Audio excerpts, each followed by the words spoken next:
1800 ಕೋಟಿ ಅಲ್ಲ, 800 ಕೋಟಿ ಸ್ಟಾರ್ ಮೋಟ್ರ್ ಹಿಂಗೆ ಸಂಬಂಧಪಟ್ಟಾಗೆ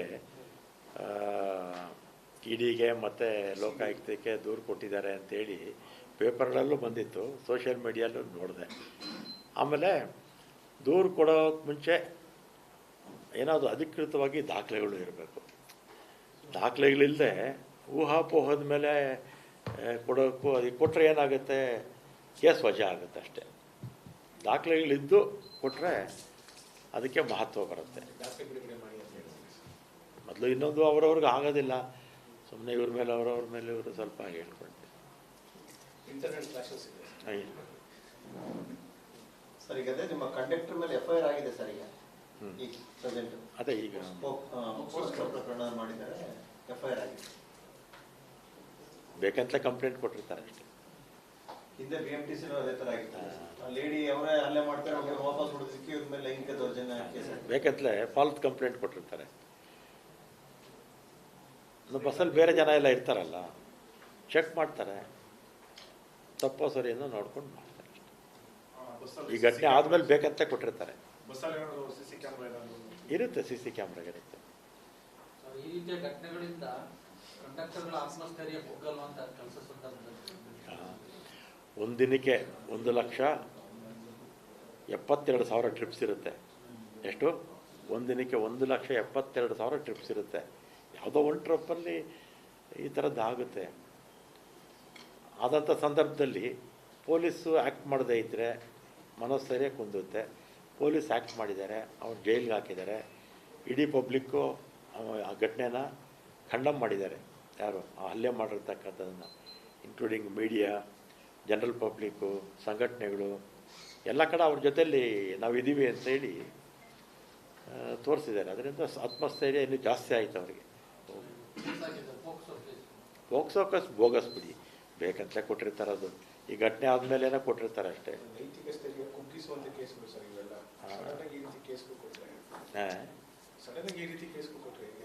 ಏನಾಗಲ್ಲ, ಬೇಕಂತ ಈ ಘಟನೆ ಆದಮೇಲೆ ಕೊಟ್ಟರೆ ಮಹತ್ವ ಇಲ್ಲ ಅದಕ್ಕೆ. ಪೊಲೀಸವ್ರು ಏನು ಮಾಡ್ತಾರೆ, ಇಲ್ಲ ಮಾತಾಡ್ತೀನಿ, ಗೃಹ ಮಂತ್ರಿಗಳಿಗೆ ಹೇಳ್ತೀನಿ, ಆಮೇಲೆ ಅಲ್ಲಿ SP ಅವ್ರಿಗೂ ಮಾತಾಡ್ತೀನಿ, ನಮ್ಮ MD ಅವ್ರಿಗೆ ಹೇಳಿ ಹೇಳ್ತೀನಿ.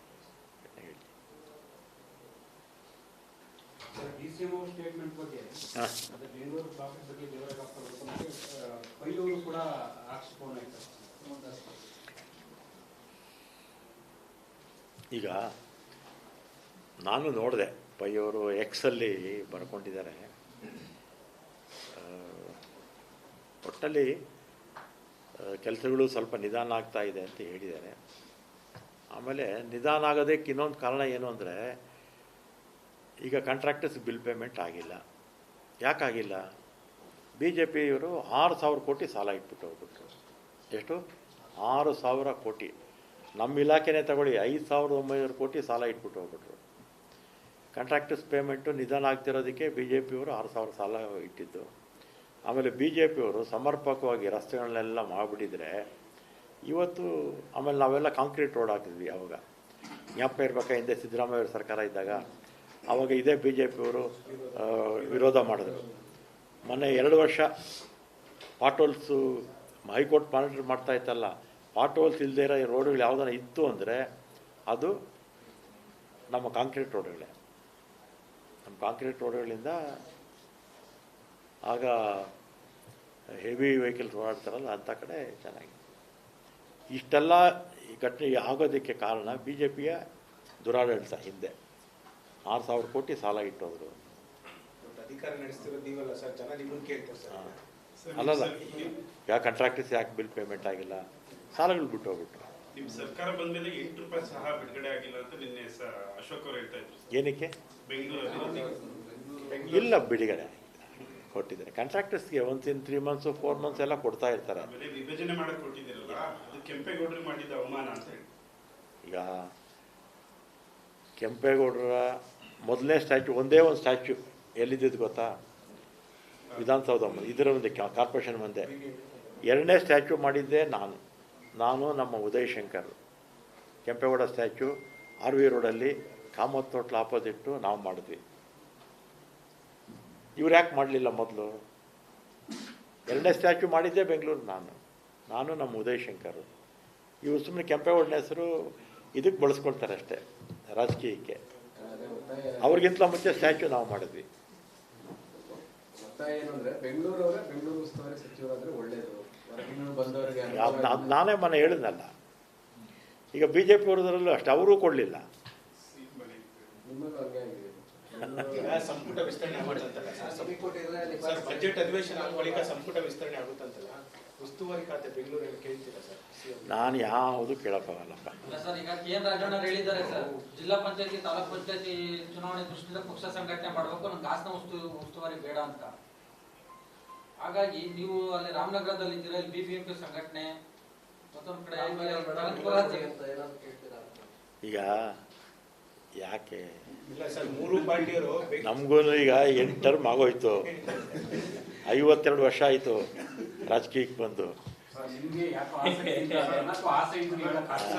ಇಲ್ಲ ನಿಮ್ಗೂ ನಿಮ್ಮ ಪಾರ್ಟಿಯವರು ಸೇರಿ ಮೂರು ಪಾರ್ಟಿಯವರು ನಿಮ್ಮನ್ನ ಮಿಸ್ ಮಾಡ್ಕೊಂತಾರೆ ಬೆಂಗಳೂರು ಉಸ್ತುವಾರಿ ವಿಚಾರದಲ್ಲಿ. ಸಮಯ ಸನ್ನಿವೇಶ ಸರಿ ಆಸಕ್ತಿ ತೋರಿಸಿ ಎಲ್ಲ ಈ ಬಿ ಜೆ ಪಿ ಅವರು 2.5 ಲಕ್ಷ ಕೋಟಿ ಸಾಲ ಮಾಡಿಬಿಟ್ಟು ಹೋಗ್ಬಿಟ್ರು. ಯಡಿಯೂರಪ್ಪ ಅವರು, ಬೊಮ್ಮಾಯಿ ಅವರು 80,000 ಕೋಟಿ ಸಾಲ ಇಟ್ಬಿಟ್ಟು ಹೋಗ್ಬಿಟ್ರು. ಸುಮ್ಮನೆ ದೂರ್ತಾರೆ ನಾವು ಮಾಡಿಲ್ಲ ಅಂತ.